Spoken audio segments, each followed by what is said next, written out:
Hello and welcome. My name is Luis Rodriguez. I am the Executive Director for RGV Lead here in the Rio Grande Valley. We'd like to take the opportunity to thank each and every one of you for joining us in session 12. Session 12, yeah, Health Science. This is part 2 of the Health Science presentation. Like I said, we're going to go ahead and try to go through this. We have a lot of great presenters with us today. Let me share my screen. Don't know why it is not. Okay, give me a moment. Want to see what you're seeing? Share my screen. What's this?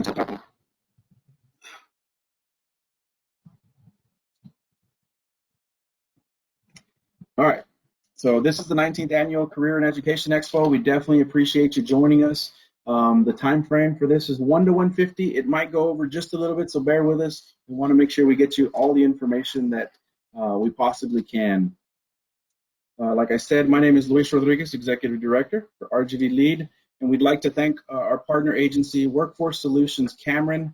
They are a vital part of what we do for this expo. They've been helping us for the past several years, and we definitely want to thank them. We'd also like to thank Texas Gas Service, who is a gold sponsor, along with the Harlingen Manufacturers Association, who is a bronze sponsor. So thank you so much for those employers, along with Workforce Solutions Cameron. What you're seeing right now on the screen is report that RGV Lead works on every other year. It's called the Labor Market Report, and what it does is it gives you all, students, economic development corporations, educators, individuals here in the Rio Grande Valley, it gives you a great opportunity to see what the careers, this is health science. There's so many other fields that we have within the Labor Market Report, and it gives you basic information. So like if you're interested in being a biologician, right, it gives you the figures, the amounts that are underneath that, the 1365, 1786, 1997. What that is the entry-level wage that you can, more or less what you can expect, the average, and then as an experienced biological technician, what that wage may look like. On the next column, what you're going to see is the estimated annual openings between the time frame of 2024, based on the data and on the information that the research, it shows that there's about 22 openings on a yearly basis. And then the last column that we provide is the education and training that you're going to need. So for a biological technician, and you can find that as far as the education and what the acronyms are in our labor market report, page 76. It is on our website, rgvlead.org. You'll see that the biological technicians need 4 years of education. So they need a bachelor's degree to be in that field. A little bit down, 1 year for dental assistants. What that is a post-secondary certificate, and the length of the certificate varies. It could be a few weeks or it could be 1 year or more. And then there's just different things. So I'm going to slide to the next. So you can see, I want to just kind of show you. So if it says LIC, that's a license or a certificate. So you'll see there the nurse anesthesiast. They need 5 year, which is a master's degree is required for that, along with the license. So it's definitely something that you all can utilize as you prepare to get into education, the workforce. It gives you a good snapshot to help you. So like I said, we provide this. It is on our website, rgvlead.org. It's the labor market report under publications. Take a look at it. It's great information. It's a lengthy publication. However, there's a lot of great information for you all to be able to start helping you down that path for your education, to kind of know locally here in the Rio Grande Valley. This doesn't include out of the valley. This is locally here in the valley. So thank you so much for viewing that, and hope the website and taking a look at that information. Next, we'd like to Dr. Taim Sarabi, the co-founder and CEO of Rodeo Dental. He has a short video. He is also on the call with us. I'm going to turn off my camera, and then I'm going to share his video. And then if he has any questions, or there's any questions, he'll definitely answer them. So Hello to all the students of the RGV Lead senior class of 2020. I'm Dr. Sam Zarabi, co-founder CEO of Rodeo Dental. We have 15 group practices here in the Rio Grande Valley, and I'm so excited to talk to you today. So from the beginning, Rodeo has always had the mission to give every family access to high-end dental care. And our mission is all about where we started. From the beginning, I come from a dental background. My stepfather is a dentist, my wife is a dentist, and all of our partners come from rich traditional backgrounds in the field of dentistry. And we recognized that we wanted to bring something new and different to the field of dentistry. We do that through a multi-specialty group practice where we have all the specialists under one roof, from pediatric dentistry to orthodontics, oral surgery, and endodontics. And we do it in an environment, as you see behind me, with the ultimate patient experience. And we are known for having one of the best company cultures in all of dentistry. Our team members have what we call Smile DNA, and we've got 9 core values that we live by and practice day in and day out. Rodeo Dental was started in 2009. We just had our incredible 10-year anniversary. I am the co-founder and current CEO of the company. I practice and run around all over the state of Texas. We have 120 dental providers across the entire state. We have 600 employees that I lead throughout the state. And we've got 50,000 5-star Google and Facebook reviews that we're famous for.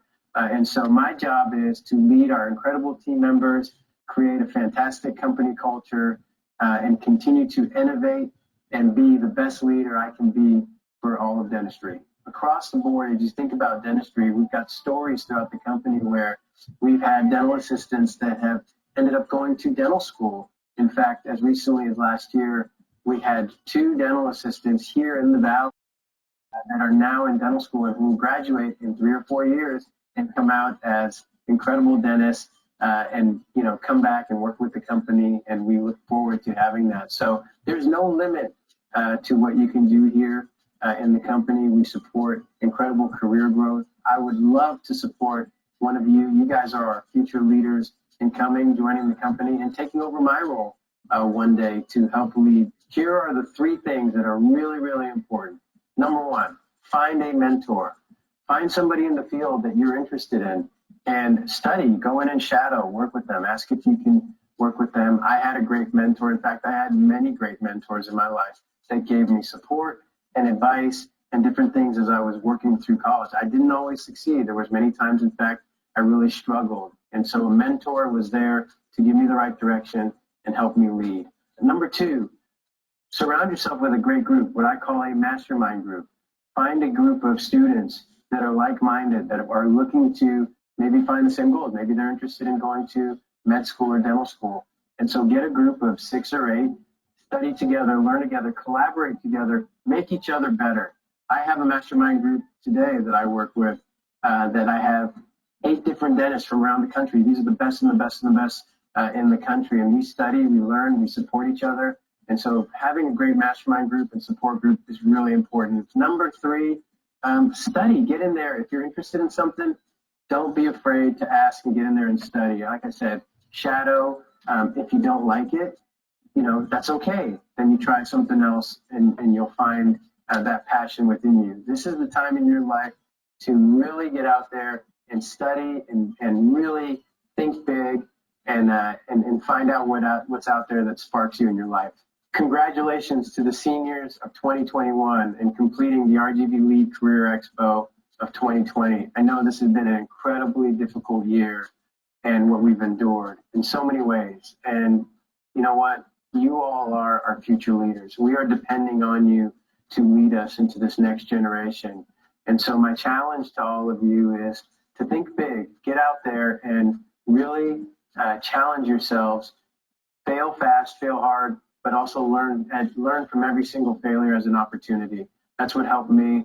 And I know in a year like this, that is going to be so crucial. We all at Rodeo Dental support you. And if any of you are ever interested in the field of dentistry, you are more than welcome to come in and study us at Rodeo Dental. We're more than happy. We've got great internship programs. and we love and support you all. Congratulations. Go out there and get it, and we'll see you in 2021.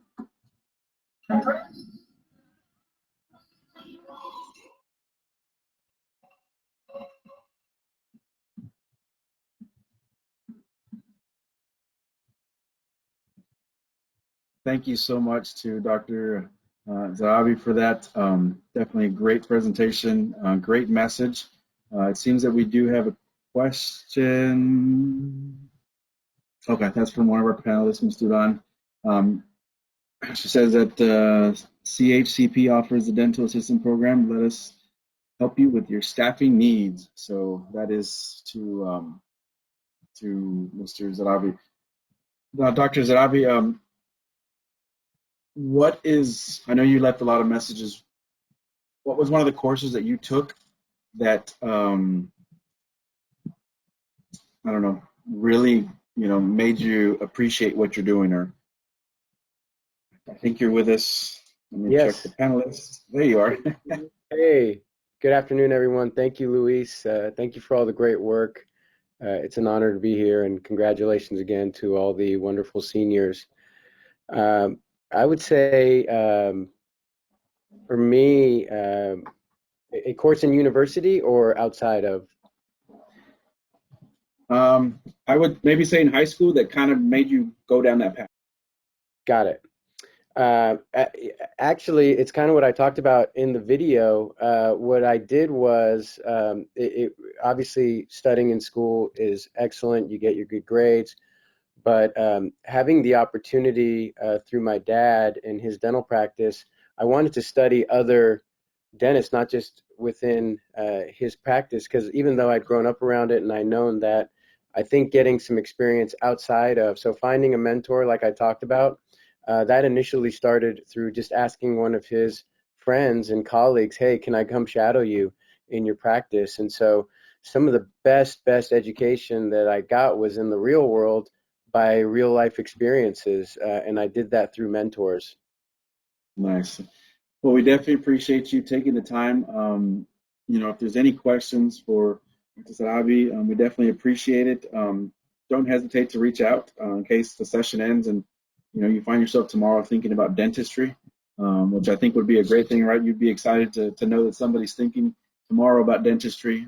Reach out to us, let us know. We'll definitely get you contact info so you can ask any questions. That's what this expo is about, to give you that opportunity to be able to interface with employers, interface with the programs of higher education, at the local colleges. So we definitely appreciate you being with us today.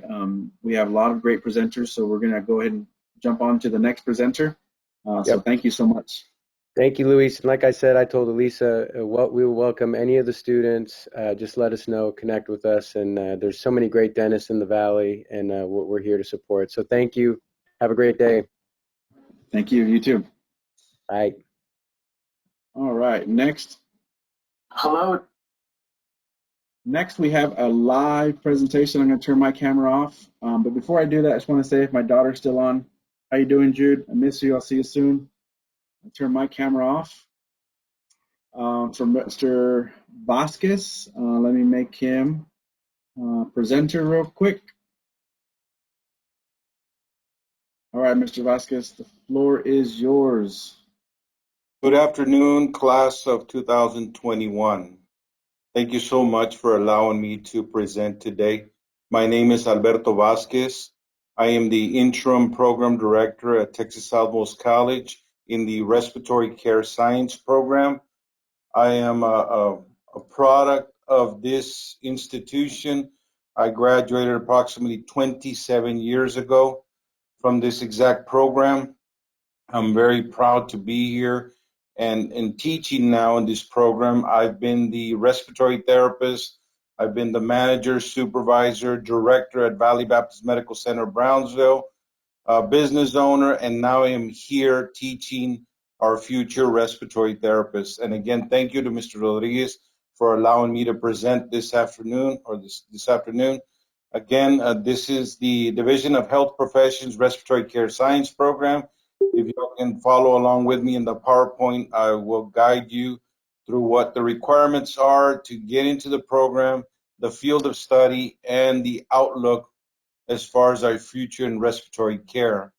So again, the degree plan for respiratory care has been designed to provide students with a well-rounded curriculum. You can see me way over there in the background. This is a class of, I believe, 2019 graduates. It incorporates general education courses in respiratory care. Basically, what you need to get into the program is a 2.5 GPA. It requires anatomy and physiology, Comp 1, and statistical math or college algebra.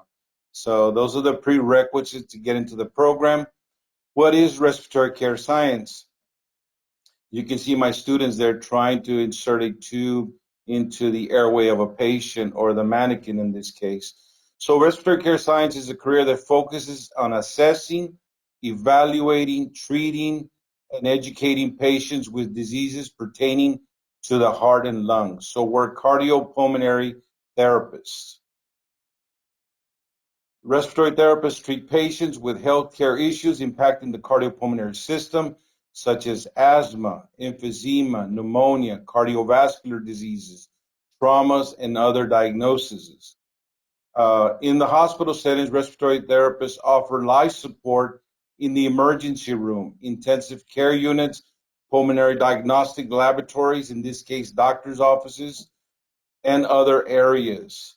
We take care of patients from various ranges, from premature infancy to geriatric. So what you'll see is therapists, whatever their preference is, if they like dealing with adults, they can work in the ICUs, traumas, or if they prefer to work with newborn babies, they're able to do that. So we can actually specialize as far as our field of study. Where can we work as far as therapists? Well, we can work in hospitals, acute care facilities, rehab hospitals, skilled nursing facilities, diagnostic laboratories such as pulmonary function labs, research facilities, home health, physician's office, and educational institutions such as what I'm doing now, and flight therapists. If you like flying, transporting patients, some of my colleagues work for flight teams. So they transport patients from city to cities, from, for example, Brownsville to Driscoll Children's in Corpus, or Texas Children's in Houston. So it's an exciting career, an exciting field. So what is it that we do? We administer medications and aerosols to infants, children, and adults. So we deal with all age groups. We maintain and monitor life support equipment, ventilators. So if a patient's on life support, we are the experts. We are the ones that monitor that equipment. We analyze arterial blood. So in other words, we draw arterial blood, and which measures our oxygenation and ventilation in the human body. So we also draw blood in patients. So we're fully trained in CPR and emergency care. So again, we're a well-rounded field. We cover all sorts of areas in the healthcare field. So these are statistics based on the U.S. Bureau of Labor.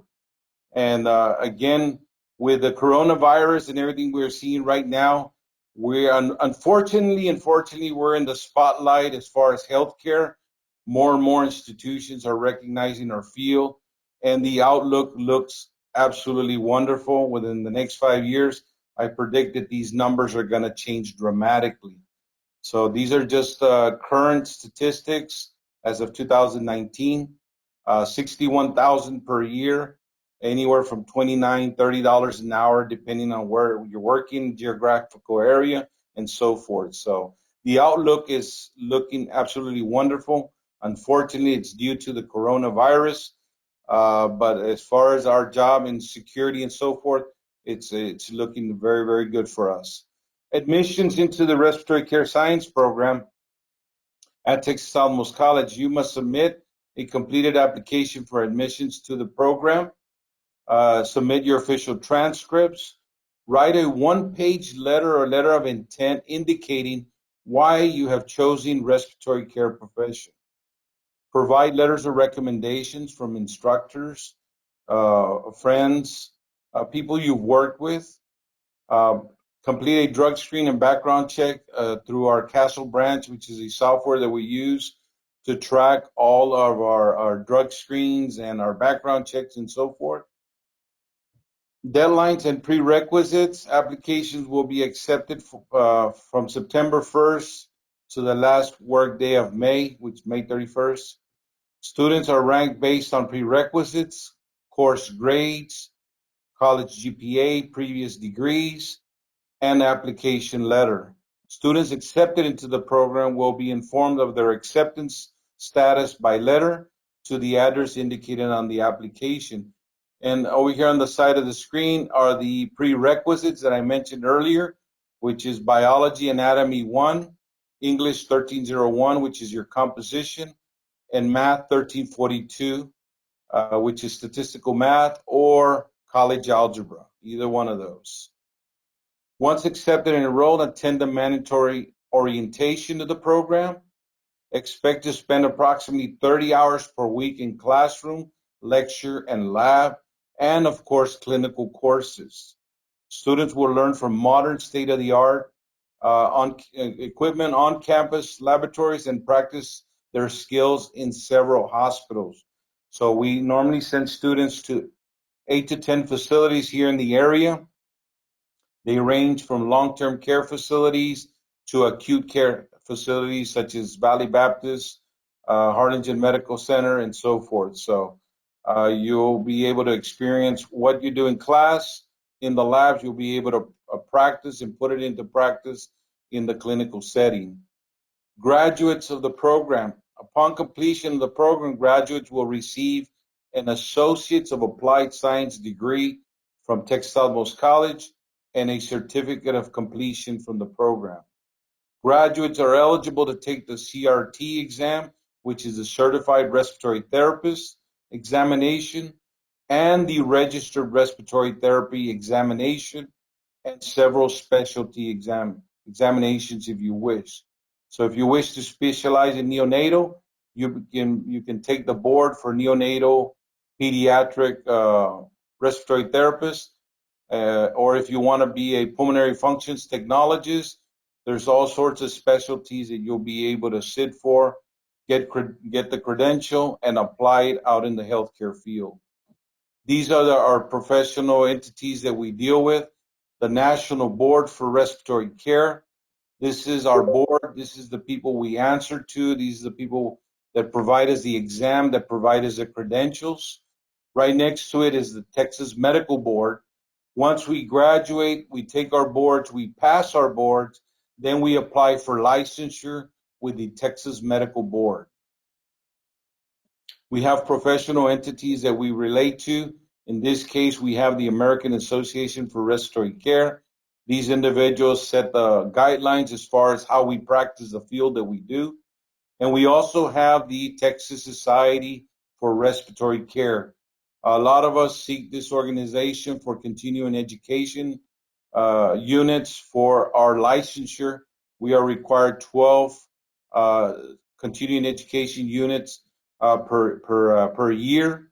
So these are these organizations, both of them actually provide us with information on how we can continue our education and get certified towards our licensure. Program directory, again, my name is Alberto Vasquez. I am the interim program director. Mr. Mahander Rajeshura, he is the director of clinical education, and Ms. Janet Hernandez is our administrative assistant. Thank you very much for allowing me to present this afternoon. If you have any questions, I'll be more than glad to answer them for you. Thank you.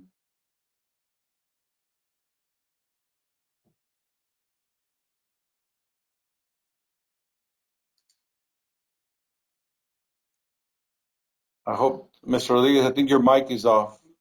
My mic is off. We definitely appreciate you, sharing the information for the students that have an interest in the field. I know a lot of folks that are in respiratory, and it's a field that just like earlier today with nurses and all. I mean, it's a field that's going to continue to be needed. So if you're looking for that career that there's always going to be a need. I mean, this is this is one of them. I do see a question or a chat coming in. Oh, great program. So thank you so much. Definitely appreciate that comment. All right, I'm going to go ahead and take back over on the controls here, Mr. Vasquez. Thank you, Mr. Rodriguez. We really appreciate you. Thank you so much. Not a problem. We definitely appreciate you being a part of this. Next, we have, let me go make presenter. All right, I am sharing. What am I sharing? Let's see, PowerPoint 12. Nope.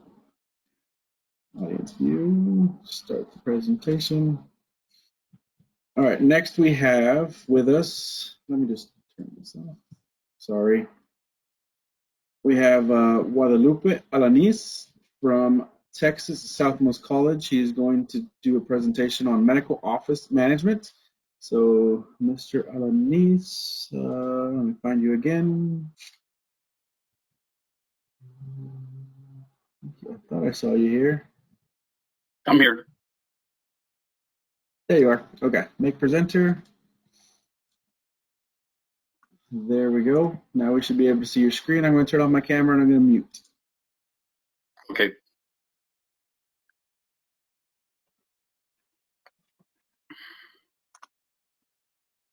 Good afternoon.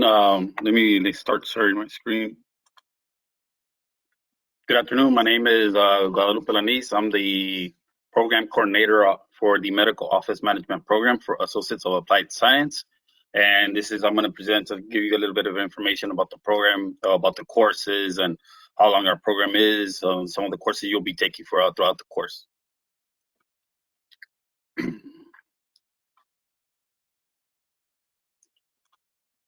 Okay. Okay, the Medical Office Management Program. A degree in medical office management will prepare the student to handle the functions of a receptionist, appointment scheduler, billing specialist, billing office coordinator, reimbursement specialist, and or a medical coder. It will also prepare them for positions such as a medical office manager, billing supervisor, or office coordinator, a reception manager, or a medical records manager. Hey, Mr. Alaniz. Yes, go ahead. Sorry to interrupt you. I think you need to just put the share button and share your PowerPoint. We had it, and then it went away. We hear you. Went away? Oh, sorry about that. So on the top, it should say sharing. Just click the share. There you go. Sorry about that. No, you. Okay. Can you still see my screen, or can you still see it? Or yep, we see you and your screen. You're on medical office management. Oh, okay. Sorry about that. I guess because I pressed escape by accident. Okay. I'm gonna go to the next screen, guys. Sorry about that. I apologize, but okay. So in this position, in this profession, guys, you will be working with medical facilities. As our previous presentation, respiratory therapist, you'll be working in office facilities where you're going to be working with doctors and trying to anywhere from dialysis facilities to be able to run a facility or work as a partner as a doctor in nephrology and trying to get some information to try to get your facility to run smoothly and everything. Okay, so for our mission and goals for the medical office management program at South Texas College is committed to providing high quality, accessible, and affordable education that tailors the needs of the students and the community. The program is committed to prepare students for positions such as a medical office manager, billing supervisor, office coordinator, reception manager, and a medical records manager. The philosophy of the medical office management program consists of college values. Medical office management program is dedicated to the integrity, access, services, excellence, and innovation and success. Our goals for our program are to prepare students for entry-level positions in medical office administrative billing positions, providing students with basic medical billing and coding and reception skills.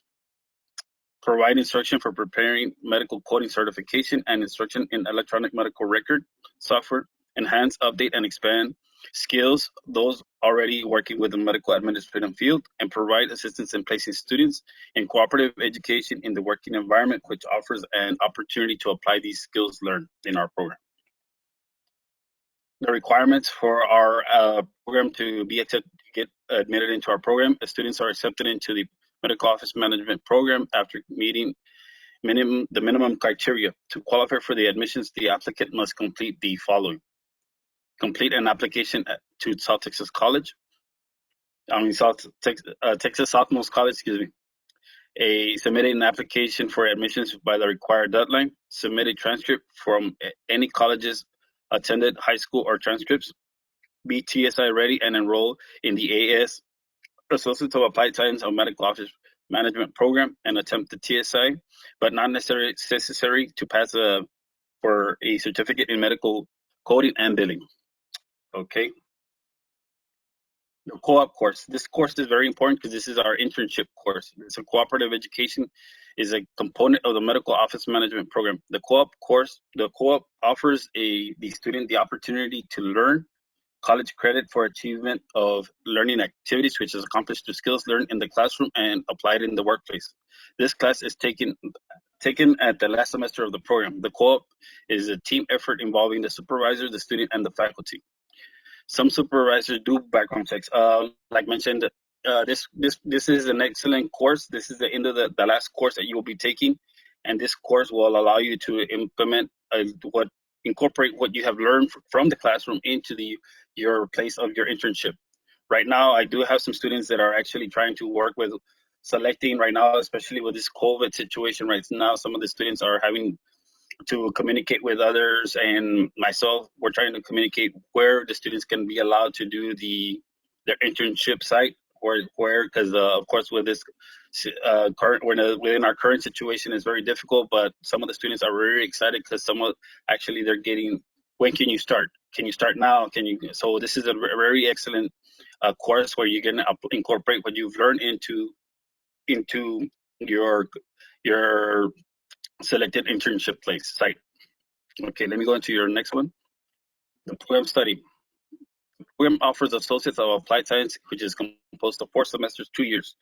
This Associates of Applied Science must be completed in 2 years as noted in the program of study. The Associates of Applied Science of Medical Office Management. The Medical Office Management program offers a certificate of proficiency, level 1 in medical billing and coding. Coding and billing, which is composed of 2 semesters, 1 year. The certificate must be completed in 1 year as noted on the program of study. Okay. And these are some of the courses. This is as our first, when you start our program, this is the first year. Some of the courses you'll be taking: medical terminology, anatomy and physiology for medical assistants, medical administrative support, basic medical coding, legal and ethical aspects of health information, which out of these 5 classes, I'm an instructor for 4 of these classes. Okay, and this is for the first year spring semester. I'm also an instructor for 3 of these courses: the business computer applications, health data content and structure, medical insurance, intermediate medical coding, composition 1. So I will be your instructor for health data content and structure, medical insurance, and intermediate medical coding. The second year, you will be taking introduction to accounting, supervision, human relations, spreadsheets, and public speaking. And your final year, of course, you see that cooperative education, medical administrative, executive assistant, and medical secretary, human resource management, contemporary mathematics, language, philosophy, and culture, and creative arts elective, and which our total program for graduation is 60 hours. And of course, this is me, Mr. Guadalupe Alaniz. A little bit about myself. I have a master's in business and healthcare administration, and my course information is there. My contact email, if you need to, for any questions or any information that you may need, please feel free to send me an email, and I'll go ahead and reach out to you to provide you more information. Thank you. So, Alaniz, we definitely appreciate you taking the time to come and present on behalf of, Texas Southmost College and your program. So we definitely appreciate you taking that time. I don't see any questions, so we're going to continue to move on down. If you want to. All right then. All right. Thank you. All right. Thank you. Oh, thank you. Thank you. All right. Next we have. Let me make myself the presenter again. Actually, I'll just go on. Next, we have a live presentation by Esmeralda Estrella. She programmed biomedical equipment technology from Texas State Technical College, and I'm going to make her the presenter. Ms. Estrella, you should have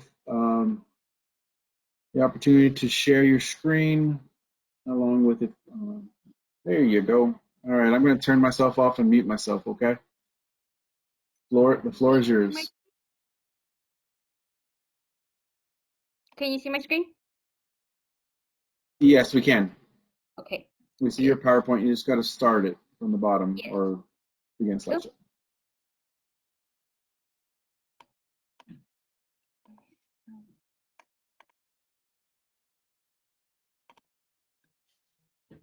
Okay, so my presentation itself is about the biomedical equipment technology here at TSCC. I'm Esmeralda Estrella. I am one of the instructors for the program. I teach the beginner courses such as the 1270 soldering and the 1101 courses.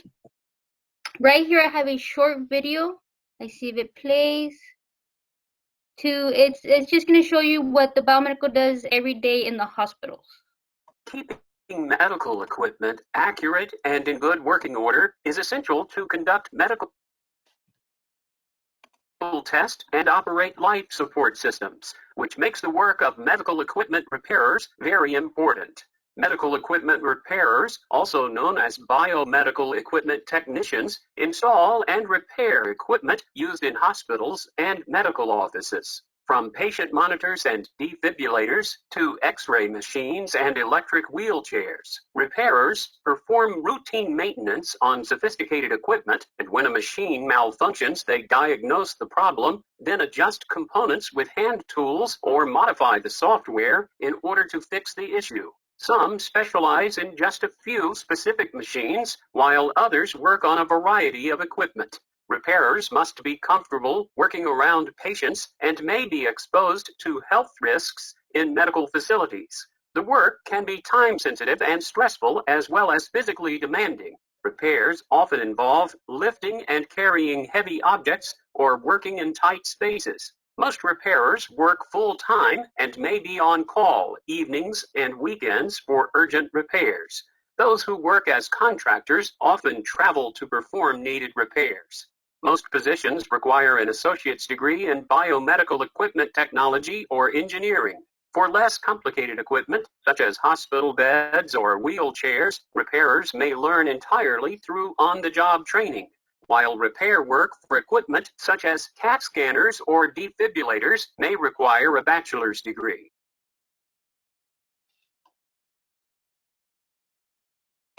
Okay, so the video pretty much, states what the biomedical does, every day in the hospitals. It is correct, you do work a full 40 hours, but what really, really good about it is Monday through Friday, 8 to 5, weekends off, unless, of course, you're on call.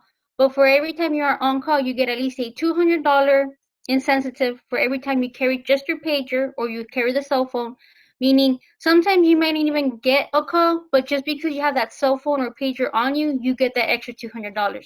Now, if you do get a call, for every call you get, you put in overtime and it is paid at double from what your regular hourly is. So that's a really big plus, that they give the technicians, because like the video says, there's a lot of equipment, that needs to be repaired within, 5 minutes of it going down or even sooner, because some of this equipment, generates from $500,000 to almost $1 million every time that it's working. So that's why sometimes it's so urgent to get them up and running.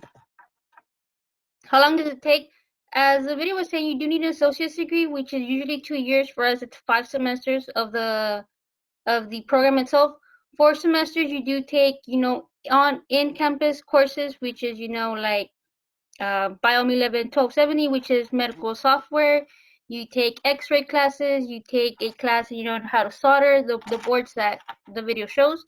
The 5th semester, which is really cool, is also the internship semester, where we actually send our students to hospitals over the valley, such as Doctors Hospitals at Renaissance, McAllen Medical, Valley Baptist Medical Center in Harlingen and Brownsville, to shadow the technicians for at least 256 hours, a whole semester. This is where they're going to gain a lot more experience than what they did, in class or, reading or what we were doing in the classroom settings. What's really cool about this is that when they get to internship, not only are they going to get, a lot of hands-on experience, they're going to get a lot more equipment, and they're also going to get their references. The people that you go do internship with, they're the people that will offer you their name, so that when you're applying for these jobs, you know, they call them and hey, if you did a really good job at internship, they're always going to want to pick you up because that's your capstone and that's really where you learn a lot more. And that's when people are going to know if they really want you or not. So it's always really good to have that. The salary in the Valley, the starting is in Edinburgh.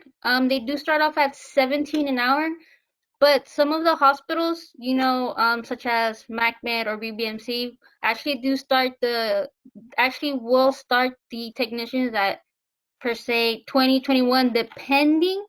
But if you are willing, you know, to travel a little bit more up Texas, like Corpus, San Antonio, you know, Dallas, Austin, the pay can start from 21 to 25, and within 6 months, they already have you at a raise because they like the way you work, or you know, you're doing such a really good job, so they're actually willing to pay even more.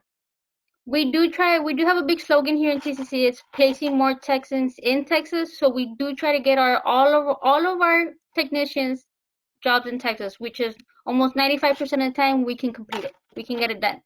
But some of these students, you know, we do get some of those that hey, they want to travel, they want to go around the nation, you know, they don't want to stay in Texas, they want to go outside. And there's also a lot of other jobs outside of Texas, but those they are willing to start you anywhere from 25 to 30 an hour. Why? Because right now there's a limited amount of schools that have the biomedical technician program in it. And as we can see, right now because of COVID, you know, the hospitals never stopped running, you know, the equipment never stopped running. So there's always has to be someone, you know, that was going to help with all this equipment. And there's other hospitals, not just here in Texas, but around the nation, you know, that need technicians. But since there's a limited amount of schools, there's a limited amount of techs. So these companies are willing to pay even more for you to go out there because of the fact that they need them. So they're willing to pay anywhere from 23 to 25, and sometimes within 6 months they already have you up to like a $2-3 raise because they really need you there and they don't want you to leave. So that's the salary, you know, base más o menos for everywhere in Texas and outside of Texas. Now the coursework, like I said, these are some of the classes that you can take, and this is some of the stuff you learn in it. We actually do teach our students, you know, how to assemble and disassemble infusion pumps, the X-ray machines themselves, not the X-ray machine completely, but you know, the light itself where the X-ray is transmitted through the light bulb, the anode and cathode. We do have hospital beds and some laboratory equipment that we also teach hands-on, so that when you go out there for your 5th semester, you feel more comfortable, you know, getting your hands into some of the equipment. This is some more stuff that we do. Not only do we teach you, you know, the hands-on part of the equipment, but we also teach you, you know, what's inside the equipment itself, what makes it work, and how is it that, you know, this circuit board with all these different components helps this machine to help save these lives. So we teach you how to troubleshoot, maintain, and inspect not only the machine itself, but the components within. And as you can see here in this image, this is actually an image where we actually do this in our classroom. You see in the back, the oscilloscope is showing you the frequency waveforms of one of the components that he has on, that he's touching on the board. And this is to show, hey, is there enough energy going through, or is it choppy, or is there less, or should we add some more? And that's actually some of the stuff that we teach in campus, in classroom. And it's pretty fun and it's pretty cool to do, to be able to see those waveforms. I know that you do a good job. Now, this is just the little TSTC video one that we have on our site. If any students, you know, want to see it, this is a little bit more of what we do.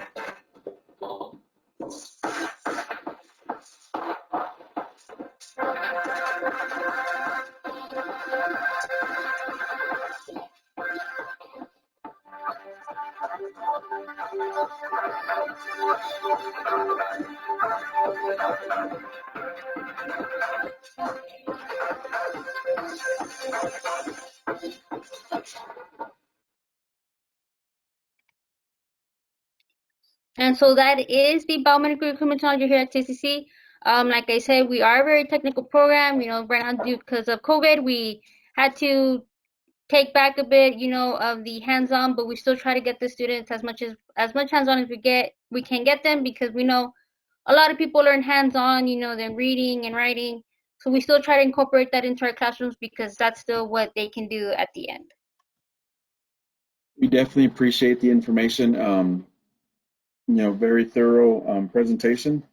It looks like a great program, and I think Mr. Vasquez mentioned that his wife is a 1999 graduate of the program. So a lot of great information. Thank you so much, Ms. Estrella, for sharing that. And if there's any further questions, outside of this, we'll definitely let you know.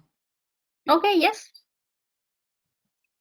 All right. Let's see. Thank you. All right. Thank you for having us. Thank you. No problem. Thank you. All right. I'm going to share my screen. PowerPoint. Diagnostic. Okey-dokey.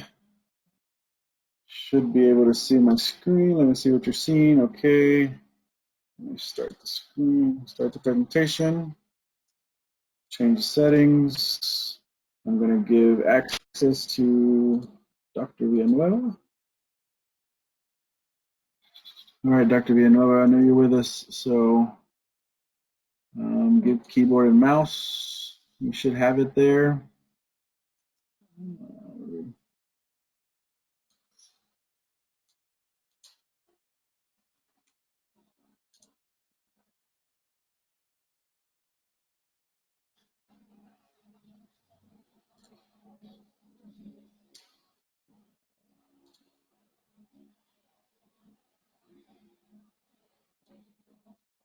All right, you should have access. You have access, sir? Nope, can't hear you.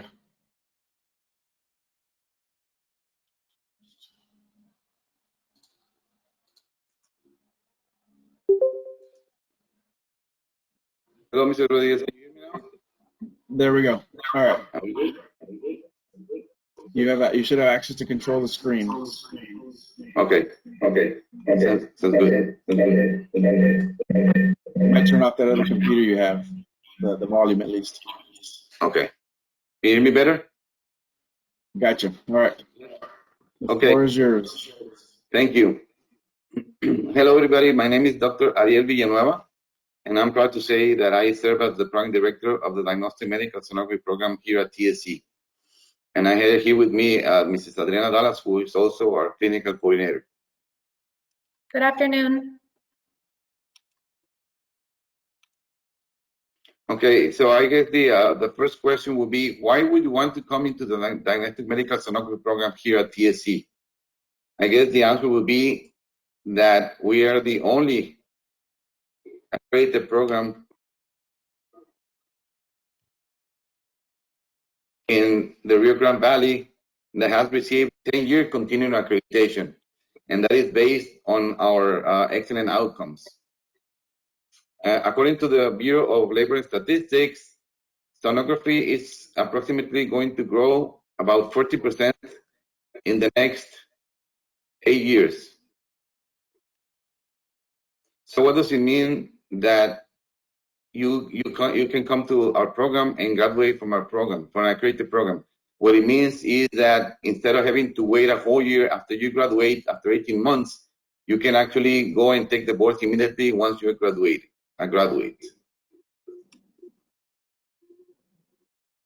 Okay, so I'm gonna explain to you a little bit about what is it we provide to students here at TSC. Our program is what is considered a general program. That means that we teach abdomen, that we teach superficial structures, we teach obstetrics and gynecology, and we teach you ultrasound physics. It'll take you approximately 1 year and a half, which is 18 months, to get an Associate of Applied Science degree in Diagnostic Medical Sonography. I just want to be clear that this does not include any vascular or any cardiac trials. If you wanted to do that, then you have to go to a specialty. It's about 6 months, but you have to go somewhere else. Okay, so what would be the admission requirements to apply to the program? First, you have to be admitted to TSC. So you will need to contact the enrollment office at the number that is above, 295-3600. The prerequisite that you need to complete for my program will be Biology 2301, Anatomy and Physiology 1, Biology 2101, which is Anatomy and Physiology Laboratory 1, Biology 2302, Anatomy and Physiology 2, Biology 2102, Anatomy and Physiology Laboratory 2. Math 1314, which would be college algebra. English 1301, which would be your composition 1. And MSO 1302, which is basic ultrasound physics. Those will be the requirements that you need to complete before you want to apply for the program. So what is the application process? Initially, you have to submit an application to the DMF program. The deadline is the last working day of May of every year. We only have one cohort which starts on fall of every year. What we take into consideration will be your prerequisite grades, your TSI assessment results, and recommendation. Certain applicants may be selected for an interview. Out of those applicants, 10 applicants will be accepted, which have the highest scores.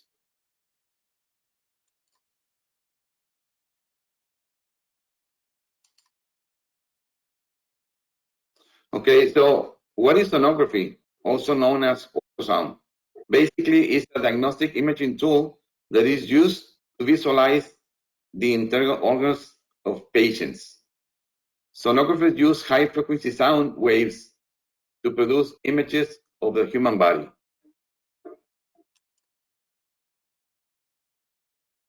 Why is it such a competitive program? Because using ultrasound, you're able to identify potential abnormalities, either on patients' abdomen, on patients' superficial structures such as the thyroid, the breast, the carotid arteries, but also on patients that are pregnant with the babies. How do we start? Well, it starts with classroom learning. You will have to come to the classroom, one-on-one education. You will be spending approximately at least 30 hours a week in didactic learning, and you will be also going to the hospitals to stay there for about 20 hours a week.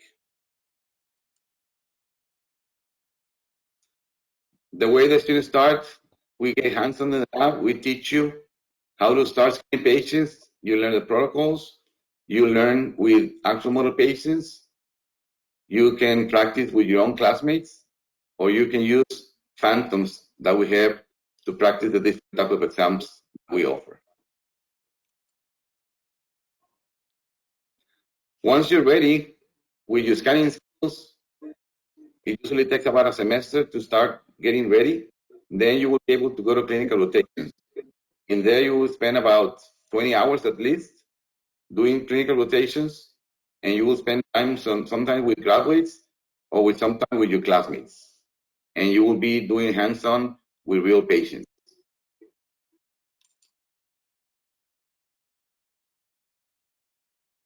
It will take you about 18 months to complete the program study, the prerequisites, all the classes, all the different rotations, which is about 4 rotations throughout the whole year. And once you're ready and you complete the program study, then you will be able for graduation. What happens after graduation? Well, the most important thing is that you need to be able to pass your boards. As you can see, this is the class of 2020. All of them passed the exams at 100%. Then you can have a full-time job and successful careers. So in summary, if you would like to have more information about the sonography program here at TSC, initially you want to call Janet Hernandez, who is our administrative assistant, and you can call at 295-3731, or you can send an email to janet.hernandez@tsc.edu. You can also visit us on the web by doing web tsc.edu/DMS.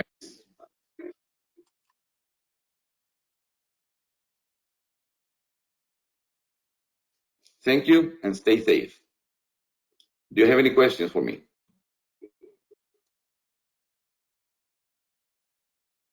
I don't see questions. I see a couple of hands raised. However, there's no questions that have been asked yet. So if there's anything after the fact, we'll definitely reach out to you, Dr. Villanueva. We definitely appreciate you being with us. And also Adriana, I think Dallas, I'm trying to blank on the last name. I don't have it in front of me. Appreciate you being with us as well. Thank you for the information. And we look forward to potentially some of these students being a part of y'all's program. Thank you, Mr. Rodriguez, for the invitation. All right. Thank you. And next we have, hold on.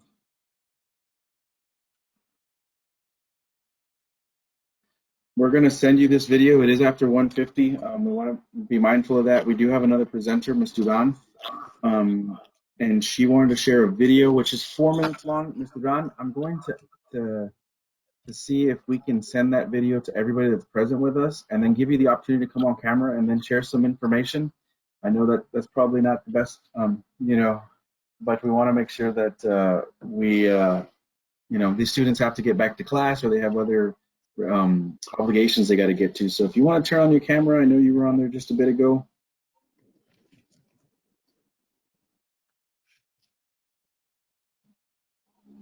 There you are. Let me see. Close all my screens, webcams. Show all webcams. There you are. Yes, I'm here. Hi, well, welcome, seniors. I know that it's been a little bit difficult to search and explore your options, but that is something that we definitely always recommend.